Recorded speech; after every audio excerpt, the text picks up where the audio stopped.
Topic है बच्चों वो है ट्रिग्नोमेट्री। ट्रिग्नोमेट्री को हिंदी में हम लोग कहते हैं त्रिकोणमिति। त्रिकोणमिति का मतलब क्या है? त्रि मीन्स होता है तीन, कोण मीन्स होता है एंगल। इसमें ट्राई एंगल के ऊपर हमको एक्सेसरीज करनी होती है। और मेनली अगर आप लोग देखेंगे तो जो ट्रिग्नोमेट्रिक रेशियोज होते हैं वो टोटल 6 होते हैं। साइन, कॉस, टैन, कॉट, सेक और कॉसेक। इसके लिए सबसे जो पहली कंडीशन है वो होती है ट्रायंगल होना चाहिए। जैसा कि आप फिगर में देख रहे हैं ए बी सी, बी पर 90 है तो 90 के सामने की साइड को हम लोग हाइपोटेन्यूज कहते हैं एच। उसके बाद में अगर आप इसको एंगल ले रहे हैं, अगर इसको थीटा आप कह रहे हैं, अगर ये थीटा है तो जो थीटा के सामने की साइड होती है इसको कहते हैं परपेंडिकुलर। फिर से एक बार समझ लीजिए, 90 के सामने जो साइड होती है उसे कहते हैं हाइपोटेन्यूज। जो एंगल आप चूज करते हैं, मान लीजिए इसको थीटा आपने लिया है तो थीटा के जो सामने की साइड होती है उसको परपेंडिकुलर कहते हैं। अब जो साइड बचती है उसको कहते हैं बेस। ये समझना बहुत इसमें इंपॉर्टेंट है। अगर इसको आपने थीटा ले लिया तो ये परपेंडिकुलर हो जाएगा, ये बेस हो जाएगा। मींस इस पूरे फिगर में हाइपोटेन्यूज केवल फिक्स होता है, बाकी परपेंडिकुलर और बेस आपस में इंटरचेंज होते रहते हैं। ये थीटा ये परपेंडिकुलर, ये थीटा ये परपेंडिकुलर। अब यहाँ पर जो 6 रेशियोज हैं उनको आपको समझना होता है। These are sine theta, cos theta, tan theta, cot theta, sec theta and cosec theta. Sine theta की वैल्यू कैसे निकलती है? ये होता है P upon B, cos theta B upon H, sorry sine theta P upon H, cos theta B upon S, tan theta P upon B, cot theta B upon P, sec theta H upon B and ये H upon B। P for perpendicular, H for hypotenuse, B for base.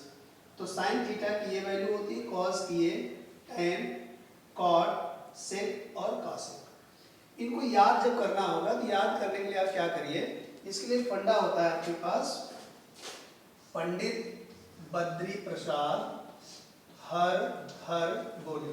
ये याद रखिए, पंडित बद्री प्रसाद हर हर बोले। ये condition जो पहली है, this is the sine. Second condition, this is the cos and this is the tan.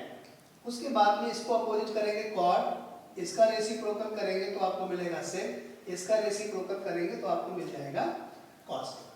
अब इनकी वैल्यू कैसे निकाली जाती है? जनरली जब इसका क्वेश्चन हम लोग लगाते हैं तो उसमें वो क्या कह देता है, कोई दो साइड गिवन होती है। मान लीजिए कि इसकी वैल्यू उसने दे दिया है 3, ये वैल्यू गिवन है 4, और वो कहता है कि ट्रिग्नोमेट्रिक रेशियोज फाइंड करिए। कभी कहता है 3 फाइंड करिए, कभी कहता है 2 फाइंड करिए, कभी तो स्पेशली बोल देता है कि कॉट थीटा फाइंड करिए या कॉस थीटा फाइंड करिए। तो इसके लिए सबसे पहले आपको क्या करना होता है, you have no about the A B and B C. तो फर्स्ट ऑफ ऑल आपको ए सी बी फाइंड करना पड़ेगा। इस फिगर के हिसाब से ये थीटा है, this is perpendicular, this is base, this is hypotenuse.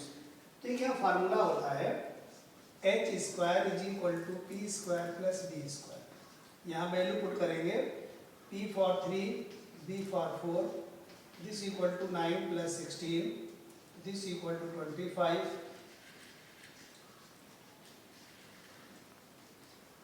25 का रूट निकालेंगे तो 5 आ जाएगा। ये वैल्यू आपकी हो जाएगी 5। अब अगर मान लीजिए हमको साइन थीटा निकालना है तो साइन थीटा क्या होता है, P अपॉन H होता है, और थीटा ये है, थीटा के लिए P ये हो जाएगा। तो P की वैल्यू कितनी है 3, H की वैल्यू कितनी है 5, तो साइन थीटा की वैल्यू 3 अपॉन 5 होगी। सिमिलरली कॉस थीटा अगर फाइंड करना है तो कॉस थीटा होता है आपका B अपॉन H होता है। B की वैल्यू कितनी है यहाँ पर, B की वैल्यू 4 है और H की वैल्यू कितनी है 5। अगर इसी क्वेश्चन को हम लोग लेकर के चलें और मान लीजिए यहाँ पर दिया होता आपको 5, क्या दिया होता 5, ये थीटा ये 5 है, और अगर कहीं इसी में से आपको फाइंड करना होता कि cos 5 की वैल्यू क्या होगी, तो देखिए बेटा हम लोग क्या जानते हैं, यहाँ थीटा हो चाहे a हो चाहे अल्फा हो चाहे फाई हो चाहे साई हो, कुछ भी हो, ये वैल्यू नहीं चेंज होगी। P upon H, B upon H formula यही रहेगा। तो cos के लिए क्या होता है, cos हमारा होता है B अपॉन H, तो थीटा के लिए भी रहेगा, फाई के लिए भी वही रहेगा। तो cos फाई हमारा हो जाएगा B अपॉन H। अब देखिए यहाँ पर फाई, फाई कौन सा एंगल है, ये फाई। तो फाई के लिए ये हो जाएगा परपेंडिकुलर और ये बेस हो जाएगा। तो फाई के केस में this is the perpendicular, this is the base. तो यहाँ पर जो बेस की वैल्यू है वो क्या हो जाएगी 3h, हमने पहले बताया था आपका फिक्स रहेगा। तो ये चीज ध्यान रखना है, थीटा के केस में बेस की वैल्यू 4 है, बट फाई के केस में बेस की वैल्यू 3 है।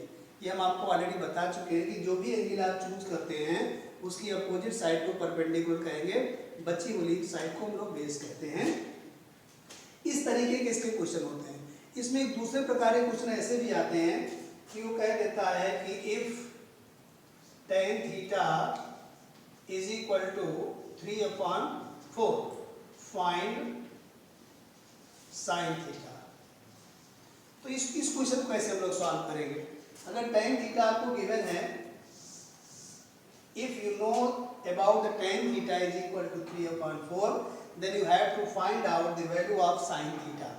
तो इस केस को कैसे सॉल्व करते हैं, इसको सॉल्व करने के लिए tan is equal to what, p/b। ये आपका हो गया p, ये हो गया आपका b। तो यहाँ से देखिए तो p की वैल्यू क्या आपकी निकल आएगी, p is equal to हो गया 3k और b आपका हो गया 4k। के इसलिए लेते हैं क्योंकि ये 3/4 रेशियो में होते हैं, इसलिए यहाँ पर के लेना बेटर होता है। बाकी के अगर आप नहीं भी लेते हैं तो भी कोई प्रॉब्लम नहीं है, बेस्ट ऑप्शन है के ले लिया करिए। यहाँ पर नहीं भी अगर आप लेते हैं तो कोई यहाँ पर प्रॉब्लम, के को आप हटा भी सकते हो अगर कंफ्यूजन हो रहा हो तो उसे लेना चाहिए। अब यहाँ से हम लोग क्या करेंगे, एच का लगाएंगे formula, h is equal to p² + b², solve करेंगे, h की वैल्यू 5 आ गई। अब अगर आपको साइन थीटा फाइंड करना है, h यहाँ फिर से 5 आ जाएगा इस प्रोसेस से। तो अगर आपको साइन थीटा फाइंड करना है तो साइन क्या होता है, p/h। अब देखिए यहाँ पर tan थीटा था और हमको थीटा ही निकालना है, तो थीटा गिवन है और थीटा ही फाइंड करना है, तो p, b, h तीनों कांस्टेंट हो जाएंगे, समझ गए। तो थीटा पे थीटा फाइंड करना है तो p भी आपका वही रहेगा, मींस ये वैल्यू हो जाएगी 3/5। तो इसमें दो प्रकार के क्वेश्चन आते हैं, एक तो ऐसे आते हैं फिगर बना करके, तो वहां पर आप ऐसे कर सकते हो, जो एंगल गिवन होगा उसके सामने परपेंडिकुलर होगा, थीटा के लिए परपेंडिकुलर है, फाई के लिए परपेंडिकुलर है, बची हुई साइड बेस हो जाती है क्योंकि 90 के सामने हाइपोटेन्यूज होता है। बट अगर थीटा गिवन है और थीटा ही फाइंड करना है तो फिगर बनाने की जरूरत नहीं है, सब ऑलरेडी फिक्स हो जाते हैं। इस तरीके के बहुत सारे क्वेश्चन आप सॉल्व कर सकते हो, इसको समझिए, सॉल्व करिए, एक्सरसाइज को करिए, और कोई प्रॉब्लम है तो अपने कमेंट्स उस पर लिखिए, अगले क्वेश्चन हम आपको बताने का प्रयास करेंगे। Thank you class.